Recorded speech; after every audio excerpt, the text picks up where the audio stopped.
اب میرے بھائیوں، شب قدر کے حوالے سے قرآن حکیم کی آیات اور 10 صحیح الاسناد احادیث انشاءاللہ تعالی. میرے بھائیوں، قرآن حکیم میں کم از کم 3 مقامات پر اس رات کا ذکر موجود ہے جس رات کے اندر اللہ تعالی نے قرآن پاک کو نازل فرمایا. وہی رات جو ہے وہ شب قدر بھی ہے، قدر والی رات، لیلۃ القدر. وہی برات، چھٹکارے والی رات ہے. قدر تقدیر کے معنوں میں بھی لے سکتے ہیں، فیصلے کی رات. اور وہی رات لیلہ مبارکہ بھی ہے. اس حوالے سے یہ 3 آیات 3 مقامات سے سن لیجئے، اس کے بعد انشاءاللہ 10 صحیح الاسناد احادیث. پہلا ریفرنس سورہ الدخان، سورت نمبر 44، جس کی نسبت سے یہ مسئلہ نمبر 44 ہے. یہ میں نے اس وقت اسی کی نسبت سے رکھا تھا، شب برات والا. آیت نمبر 1 سے 6 تک. اعوذ باللہ من الشیطان الرجیم، بسم اللہ الرحمن الرحیم. حامیم والکتاب المبین انا انزلناہ فی لیلۃ مبارکۃ انا کنا منذرین فیہا یفرق کل امر حکیم امرا من عندنا انا کنا مرسلین رحمتا من ربک انہ هو السمیع العلیم. حامیم حروف مقطعات ہیں. اس روشن کتاب کی قسم، لوح محفوظ بھی ہو سکتی ہے، قرآن حکیم بھی. بے شک ہم نے اس قرآن کو ایک مبارک رات میں نازل کیا اور ہم ہی ڈر سنانے والے ہیں آخرت کا اس کتاب کے ذریعے. اس رات میں بانٹ دیا جاتا ہے ہر اہم کام. وہ جو کہتے ہیں جی وہ شب برات میں، وہ شب قدر کے بارے میں. تمام کام ہماری طرف سے ہوتے ہیں اور ہم ہی فرشتوں کو بھیجنے والے ہوتے ہیں، یعنی اس میں فرشتے بھی نازل ہوتے ہیں. رحمت ہے تمہارے رب کی طرف سے، بے شک وہ سننے والا اور علم والا ہے. اچھا، اب ظلم یہ کیا گیا، انہوں نے کہا یہ جو ہے وہ شب برات کے بارے میں آیات ہے. اندازہ کریں، اب وہ شب برات کے بارے میں تو قرآن تو شب برات میں نازل نہیں ہوا. انہوں نے کہا نہیں جی قرآن 2 بار نازل ہوا ہے. ایلو سامو، یعنی ایک جھوٹ کو چھپانے کے لیے دوسرا جھوٹ. کہتے ہیں جی ایک دفعہ قرآن جو ہے وہ لوح محفوظ سے پہلے آسمان میں نازل ہوا ہے، تو وہ جو نازل ہوا تھا نا وہ ہوا تھا شب برات میں، اور جو پہلے آسمان سے دنیا میں نازل ہوا ہے وہ شب قدر میں ہوا ہے. اب یہ کہاں لکھا ہوا ہے، کس جگہ پہ لکھا ہوا ہے؟ ایون جو آپ روایتیں بھی ضعیف پیش کرتے ہیں شب برات کے حوالے سے، ان میں بھی یہ موجود نہیں ہے کہ اس کے اندر قرآن نازل ہوا ہے. لیکن ایک جنہوں کہتے ہیں چھڑ دیتی ہے سنبھالو، تو یہ بات مشہور کر دیتے ہیں، حالانکہ اس کی کوئی اصل نہیں ہوتی ہے. قرآن خود اس کی حفاظت کر رہا ہے. قرآن کہہ رہا ہے کہ ہم نے اس قرآن کو ایک بابرکت رات میں نازل کیا. اب قرآن سے پوچھیں کہ وہ رات کہاں ہے، وہ ہے اگلا ریفرنس سورۃ البقرہ آیت نمبر 185. شہر رمضان الذی انزل فیہ القرآن ھدی للناس وبینات من الھدی والفرقان. رمضان کا مہینہ وہ ہے جس میں ہم نے القرآن نازل کیا، جس میں ہدایت ہے اور اس میں ہدایت کے روشن دلائل ہیں اور یہ الفرقان، حق اور باطل میں تمیز کرنے والی کتاب ہے. فائنل ٹیسٹمنٹ ہے، اس اولڈ ٹیسٹمنٹ اور نیو ٹیسٹمنٹ کے بعد یہ فائنل ٹیسٹمنٹ. تو اب اگر وہ رات رمضان کے مہینے میں ہے تو وہ پھر شب برات وہ والی نہیں ہوگی. شب برات جو ہے وہ شب برات، شب قدر ہی شب برات ہے، یہی شب مبارکہ ہے. تیسرا ریفرنس قرآن حکیم کی مکمل سورت ہے، سورت القدر، سورت نمبر 97 پارہ نمبر 30 میں. انا انزلناہ فی لیلۃ القدر، بے شک ہم نے اس قرآن کو تقدیر کے فیصلوں والی رات میں نازل کیا. وما ادراک ما لیلۃ القدر، اور تمہیں کیا ادراک ہے، تمہیں کیا پتا کہ یہ لیلۃ القدر کیسی رات ہے. لیلۃ القدر خیر من الف شہر، یہ وہ رات ہے جو کہ 1000 مہینوں سے افضل ہے. یعنی قمری اعتبار سے آپ سمجھ لیں کوئی 84-85 سال، اور سولر ایئرز کے اعتبار سے 82 سال کی عبادت سے بہتر ہے اس رات میں عبادت کرنا. تنزل الملائکۃ والروح فیہا باذن ربہم من کل امر، اس میں فرشتے نازل ہوتے ہیں اپنے رب کی جانب سے تمام اہم کام لے کر.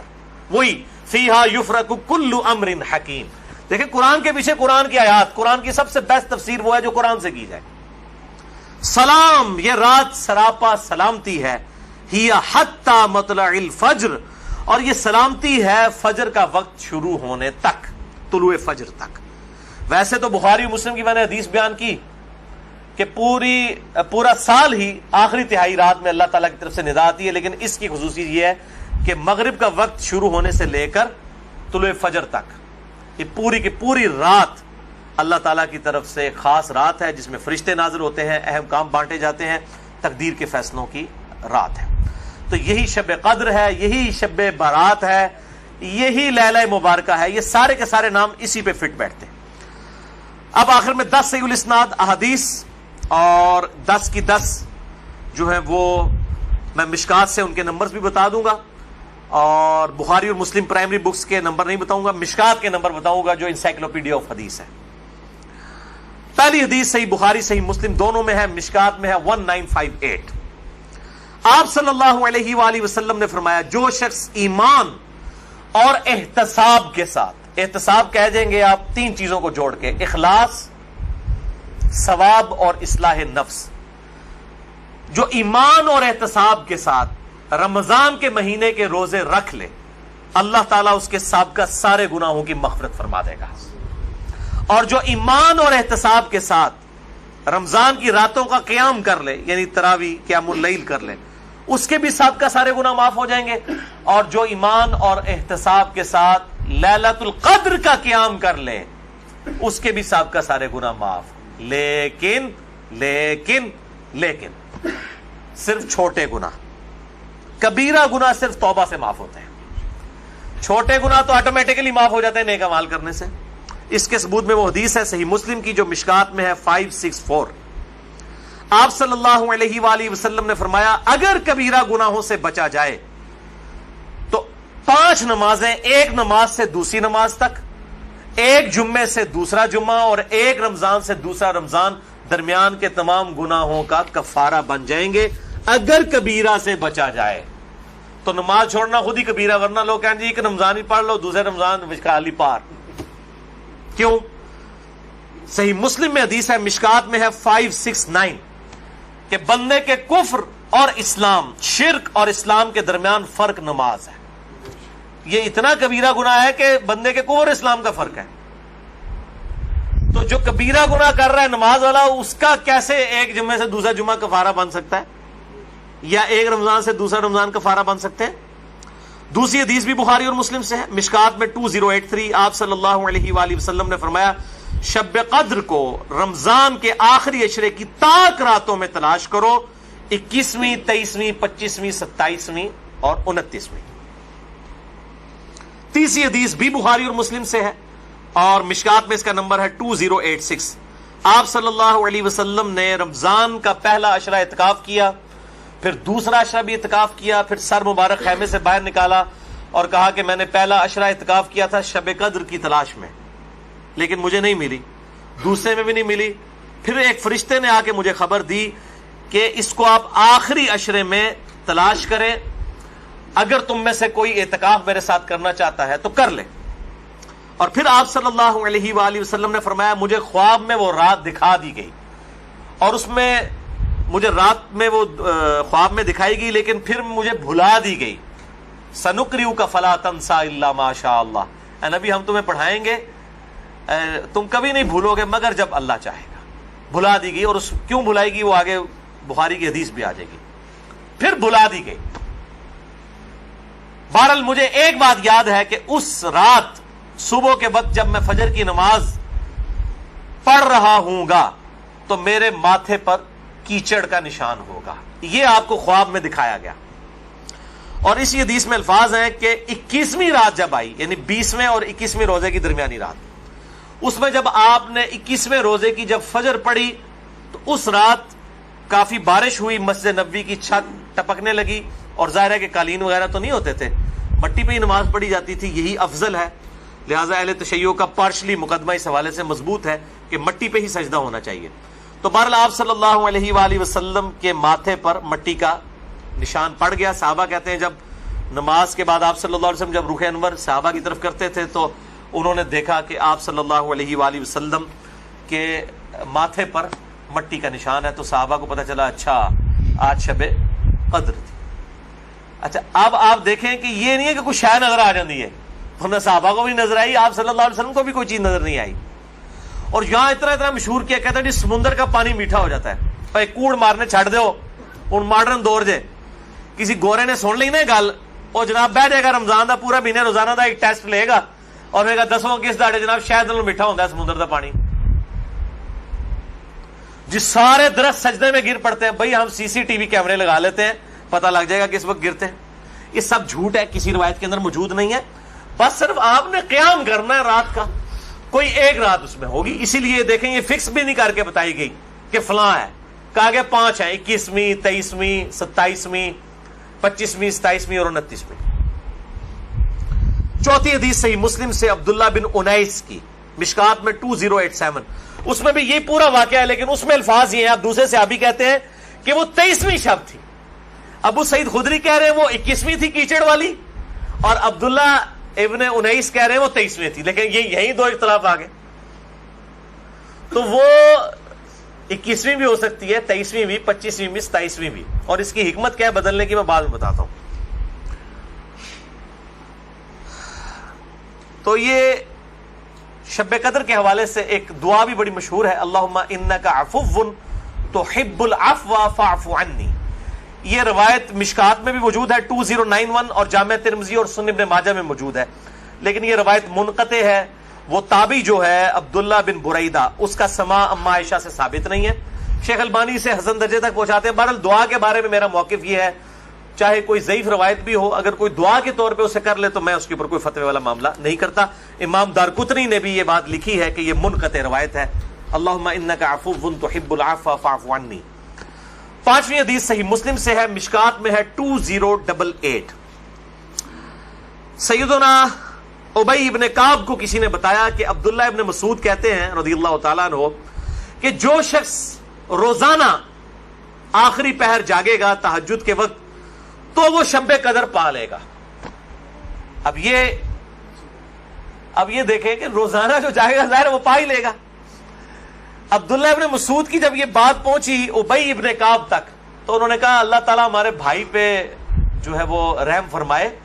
انہوں نے شاید یہ بات اس لیے کہی کہ لوگ صرف اکتفا ہی نہ کر لیں رمضان کے قیام پہ ہی، اس لیے انہوں نے یہ بات کی ہوگی، ورنہ ہمارے بھائی عبداللہ ابن مسعود کو یہ بات خوب پتا ہے کہ شب قدر جو ہے یہ رمضان کے آخری عشرے میں آتی ہے. اور پھر انہوں نے کہا کہ میں اللہ کی قسم اٹھاتا ہوں کہ شب قدر جو ہے وہ 27ویں رات ہے. اور تابعی کہتے ہیں کہ انشاءاللہ کے بغیر قسم کھائی، کیونکہ اگر آپ انشاءاللہ کے ساتھ قسم کھائیں نا تو وہ قسم ڈاؤٹ فل ہوتی ہے کہ اگر اللہ نے چاہا تو. انشاءاللہ کے بغیر قسم کھائی جاتی ہے تو کنفرم ہوتا ہے کہ وہ بات ڈیفینیٹ کر رہا ہے، کرنے والا واقعی قسم کھا رہا ہے. تو پھر پوچھا گیا آپ کو کیسے پتا ہے کہ 27ویں ہے؟ انہوں نے کہا اس لیے کہ آپ صلی اللہ علیہ وآلہ وسلم نے ہمیں نشانی بتائی ہے کہ اس رات جب سورج صبح کے وقت طلوع ہوتا ہے تو بغیر شعاؤں کے ہوتا ہے، یعنی بالکل ٹکیاں نکلتی ہے. اور ویسے تو عموماً ویسے بھی ٹکیاں نکلتی ہے لیکن وہ شاید زیادہ دیر تک کے لیے ٹکیاں رہتی ہے. اب حالانکہ باقی روایتوں کے اندر 21ویں 23ویں بھی آیا ہے اور یہ قسم اٹھا کے 27ویں، تو اس سے مراد پھر تطبیق یہ ہوگی کہ جو انہوں نے پائی ہے وہ اس سال 27ویں کو آئی ہوگی، ورنہ تو یہ بدلتی رہتی ہے. 6ٹھی حدیث صحیح بخاری سے مشکات میں 2095 کہ آپ صلی اللہ علیہ وآلہ وسلم شب قدر کا دن بتانے کے لیے کہ آپ کون سی رات کو یہ آئے گی باہر تشریف لائے تو 2 مسلمان آپس میں جھگڑ رہے تھے. یہ جھگڑنے کی نحوست دیکھیں. آپ صلی اللہ علیہ وسلم بھول گئے اور آپ نے فرمایا کہ مجھے اللہ نے بتائی تھی وہ رات لیکن پھر مجھے بھلا دی گئی، سنقرئک فلا تنسى الا ما شاء اللہ. اور پھر آپ نے فرمایا کہ اس وجہ سے بھلائی گئی کہ یہ 2 مسلمان آپس میں جھگڑ رہے تھے، اور پھر کہا ہو سکتا ہے کہ اللہ کی اسی میں بہتری ہو، یہ بھی ساتھ کہہ دیا، ورنہ انہوں 2 مسلمانوں نے لوگ قیامت تک کوستے رہتے. بھائی اللہ نے بتانا ہوتا تو بعد میں بتا سکتے، اللہ کے لیے تو کوئی مسئلہ نہیں تھا، اسی میں بہتری ہو، اور یہ واقعی بہتری ہے. اور پھر فرمایا اب تم اسے 21ویں 23ویں اور 25ویں میں تلاش کرو. اب یہاں 27ویں 29ویں کا ذکر کوئی نہیں ہے، وہ الگ سے حدیث میں. تو حکمت یہ ہے بیسیکلی اس کو ڈیفرنٹ کرنے میں تاکہ لوگ یہ پورا عشرہ جو ہے وہ اہتمام کریں. دوسرا لوگ کہتے ہیں جی جس رات میں قرآن نازل ہوا تھا وہ ہوگی تو کوئی ایک ہی رات نا، یا 21ویں ہوگی. یہ تو نہیں ہے کہ 14 اگست اس دفعہ جو ہے 14 اگست کو آئے تو اگلی دفعہ 14 اگست جو ہے وہ 21 اگست کو آ جائے. اس طرح تو نہیں ہوگا. 14 اگست تو 14 اگست کو ہی آئے گا. تو یہ کیا وجہ ہے کہ قرآن جس رات میں نازل ہونا شروع ہوا وہ تو یا 21ویں تھی یا 23ویں تھی یا 25ویں یا 27ویں یا 29ویں, تو اگلے سال بھی وہی ہونی چاہیے. تو یہ دنیاوی اعتبار سے تو یہ بات بالکل ٹھیک ہے. لیکن جب اللہ تعالیٰ نے اس کی سیلیبریشن اس طرح کر دی ہے کہ اس سال میں اس کی سیلیبریشن کروں گا 21ویں کو, اگلے سال 23ویں کو, اس سے اگلے سال 27ویں کو, اس سے اگلے سال پھر شاید 21ویں کو ہو جائے, پھر کبھی 29ویں کو, تاکہ یہ روٹیٹ کرتی رہے, مسلمانوں کا شوق برقرار رہے. اس میں نظر کچھ نہیں آنا ہوتا, بس قیام کرنا ہوتا ہے. اللہ تعالیٰ 82 سال کی عبادت کا ثواب لکھ دے گا. اور اس کا آسان طریقہ میں آپ کو اینڈ پہ 2 حدیثیں بتا دوں گا سست الوجود لوگوں کے لیے انشاءاللہ میرے جیسے. 7ویں حدیث بھی بخاری اور مسلم دونوں میں ہے, مشکات میں 2090. اما عائشہ کہتی ہیں کہ جب رمضان کا آخری عشرہ ہوتا تو آپ صلی اللہ علیہ وسلم عبادت کے لیے کمر بستہ ہو جاتے, خود بھی راتوں کو جاگتے اور اپنے گھر والوں کو بھی جگایا کرتے. اللہ تعالی ہمیں بھی اس سنت پر عمل کرنے کی توفیق عطا فرمائے, آمین. 8ویں حدیث صحیح مسلم سے ہے, مشکات میں 2089. اما عائشہ رضی اللہ تعالیٰ عنہ کہتی ہیں کہ آپ صلی اللہ علیہ وسلم جس قدر رمضان مبارک کے آخری عشرے میں عبادت اور سخاوت والا معاملہ کرتے تھے, پورا سال کبھی ایسا نہیں کرتے تھے, اس آخری عشرے میں خصوصاً. 9ویں حدیث تو ہے ہی بالخصوص پرٹیکولرلی اعتکاف کے حوالے سے, اور اعتکاف بھی بیسیکلی شب قدر کی تلاش کے لیے ہوتا ہے. کم از کم 10 دن مسجد میں ٹکا تو رہے گا نا. چلو ستے ہی لب گئی, مسجد ہی تو مل جائے گی نا انہوں شب قدر, اور کوئی نہیں تو لوگ فجر اور عشاء کی نماز ہی جماعت سے پڑھا دیں گے. خراٹے لے رہے ہوں تو اعتکاف والوں کی تو ویسے ہی شامت آئی ہوتی ہے بیچاروں کی. اعتکاف والوں کو تو رات کو بھی نہیں سونے دیتے, اور درس بھی مجبوراً بیچارے اعتکاف والوں کو ہی سننا پڑتا ہے. تو بخاری اور مسلم میں یہ حدیث ہے, مشکات میں 2097. اما عائشہ رضی اللہ تعالیٰ عنہ کہتی ہیں کہ آپ صلی اللہ علیہ وسلم رمضان کے آخری عشرے کا اعتکاف فرمایا کرتے تھے یہاں تک کہ آپ کی وفات ہو گئی. ہر سال اعتکاف کرتے تھے آپ صلی اللہ علیہ وآلہ وسلم. یہ سنت موقدہ کفایہ ہے, چند لوگ کر لیں تو باقیوں کی طرف سے ادا ہو جائے گی. اور پھر آپ صلی اللہ علیہ وسلم کی وفات کے بعد آپ کی بیویاں بھی مسجد نبوی میں اعتکاف کیا کرتی تھی. لیکن اسی کانٹیکسٹ میں بخاری مسلم میں حدیث ہے, ایک دفعہ آپ صلی اللہ علیہ وآلہ وسلم نے جو ہے وہ مسجد نبوی میں اعتکاف کے لیے خیمہ لگایا. کسی ایک بیوی نے آ کے خیمہ لگایا, پھر دوسری نے بھی وہ سوکن والا سلسلہ کرتے کرتے کئی خیمے لگے. آپ نے ساروں کے کھڑوا کے اپنا بھی کھڑوا دیا. اس سال آپ نے اعتکاف ہی نہیں کیا. پھر آپ نے اگلے سال صحیح بخاری میں آتا ہے 20 دن کا اعتکاف کیا, اور وہ آپ کا آخری سال تھا. تو آپ نے اعتکاف ہی نہیں کیا کہ یہ یعنی اللہ کی رضا کی خاطر اعتکاف کیا جائے, نہ کہ میری وجہ سے کہ میرے ساتھ ایک بیوی اعتکاف بیٹھی ہے پھر دوسری بھی, سب کے خیمے. اس سے یہ بات پتہ چلی کہ مسجد نبوی میں اعتکاف عورتیں کیا کرتی تھی, اور مسجد میں اعتکاف آج بھی مسجد نبوی میں اور بیت اللہ شریف میں اعتکاف ہوتا ہے. بل اس حوالے سے میرا موقف تھوڑا اب لینیٹ ہو چکا ہے. اب جو پرفتن دور ہے جس کے اندر یہ موبائل کیمرے اور ویڈیوز اور سیکیورٹی تقریباً ختم ہو چکی ہے مسجدوں کی, اس صورتحال میں اگر عورتیں گھروں میں اعتکاف کر لیں تو اجتہاداً اس میں بھی کوئی حرج نہیں ہے, کیونکہ مسجدیں جو ہے آج کل عورتوں کے اعتکاف کے اعتبار سے خطرے سے خالی نہیں ہے. جیسا کہ یہ موبائل فون ہے, اور لوگوں کی اگلے دن بھی اخبار میں خبر آئی تھی, وہ تصویر کسی کی چڑھا دی, اس طریقے سے اس عورت نے خودکشی کر لی. اس قسم کے واقعات ہوتے ہیں. لہٰذا اس میں میرے خیال ہے حدیث جو سختی کرتے ہیں وہ نہیں کرنی چاہیے. حنفیوں کا موقف مجھے مضبوط لگتا ہے, خصوصاً اس دور کے اعتبار سے. میں حرام نہیں کہہ رہا, مسجد میں بیٹھنا بہتر ہے, مسجد نبی شریف میں جہاں پہ سیکیورٹی ہے بیٹھیں, لیکن ہمارے ملک کے اندر میں نہیں سمجھتا کہ سوائے چند ایک جگہوں کے اس طرح کی سیکیورٹی اویلیبل ہو. جہاں پہ ہو ضرور کریں, لیکن عورت نفلی روزہ اور اعتکاف اپنے خاوند کی مرضی کے بغیر نہیں کر سکتی, ذرا یہ ذہن میں رکھیے گا. 10ویں حدیث جامعہ ترمذی میں ہے, سنن نبی داؤد میں ہے, سنن ابن ماجہ میں, مشکات میں 2102. انس ابن مالک کا بیان ہے کہ آپ صلی اللہ علیہ وسلم رمضان کے آخری 10 دن میں اعتکاف فرمایا کرتے تھے, لیکن ایک سال نہ کر سکے تو اگلے سال 20 دن کا اعتکاف فرمایا. وہ ایک سال وہ بیویوں کی وجہ سے ہی نہیں کیا. اور صحیح بخاری میں 2099 نمبر حدیث ہے کہ جس سال آپ کی وفات ہوئی یہ 20 دن والا اعتکاف آپ صلی اللہ علیہ وآلہ وسلم نے اس سال کیا تھا جس سال آپ کی وفات ہوئی. اور اس بخاری کی حدیث میں الفاظ ہیں کہ اس سال پھر جبرائیل علیہ السلام کے ساتھ 2 دفعہ دورہ قرآن کیا. اور بخاری مسلم میں آتا ہے نا جو سیدہ فاطمہ کے کان میں ایک بات کہی تھی کہ اس سال میرے ساتھ 2 دفعہ دورہ کیا جبریل نے، مجھے لگتا ہے کہ میری موت کا وقت قریب آ چکا ہے، تو وہ رو پڑی، اور پھر ایک اور بات کہی کہ تم جنتی عورتوں کی سردار ہو، تو وہ مسکرا پڑی۔ تو آپ صلی اللہ علیہ وآلہ وسلم کے ساتھ اس آخری اعتکاف میں 2 دفعہ دورہ قرآن حضرت جبرائیل نے کیا، الحمدللہ۔ یہ تلک عشرۃ کاملہ 10 پوری ہوئی۔ اب آخری 2 حدیثیں شارٹ کٹ گفٹ کے طور پر شب قدر کا آسان قیام پانے کے لیے۔ پہلی حدیث صحیح مسلم سے ہے 1491 اور مشکات میں بھی ہے 630۔ سیدنا عثمان ابن عفان رضی اللہ تعالیٰ عنہ علیہ السلام کہتے ہیں کہ نبی صلی اللہ علیہ وآلہ وسلم نے فرمایا، جس شخص نے عشاء کی نماز جماعت سے پڑھ لی گویا اس نے آدھی رات کا قیام کیا، اور پھر جس نے فجر کی نماز بھی جماعت سے پڑھ لی گویا اس نے پوری رات کا قیام کیا۔ اللہ اکبر کبیرہ والحمدللہ کثیرہ وسبحان اللہ بکرۃ واصیلا۔ اور یار ایسے کر سکتے ہیں نا کہ رمضان کے آخری عشرے میں پورے عشرہ کر لو تو جفت آگدہ بھی رولا بن جاتا ہے اتنے چاندی وجہ نہ، پورا رمضان ہی اہتمام کریں، پورا سال ہی اہتمام کریں، فجر اور عشاء جماعت کے ساتھ، اور کوئی رکعت فوت نہ ہو۔ اگر ایک رکعت بھی فوت ہوگی تو وہ پاکستانی انڈیا بنگلہ دیش والی جماعت ہے، اللہ کے حضور وہ جماعت نہیں لکھی جاتی۔ جماعت اسی صورت میں ہے کہ آپ کی 4 کی 4 رکعتیں امام کے ساتھ ہو، سلام امام کے ساتھ آپ پھیریں گے، تو یعنی امام کے رکوع میں جانے سے پہلے آپ قیام کی حالت میں اس کے ساتھ مل جائیں سورہ فاتحہ پڑھ کے، تو آپ کو وہ 4 رکعتیں ملیں گی، اور فجر کی 2 رکعتیں اس صورت میں۔ تو عشاء کی نماز آدھا قیام اور فجر کی بھی، اور رمضان میں تو ویسے ہی اٹھنا ہوتا ہے، بڑا آسان ہے الحمدللہ۔ دوسری حدیث جامعہ ترمذی میں ہے 806، سنن ابن ماجہ میں 1327، ترمذی میں 806۔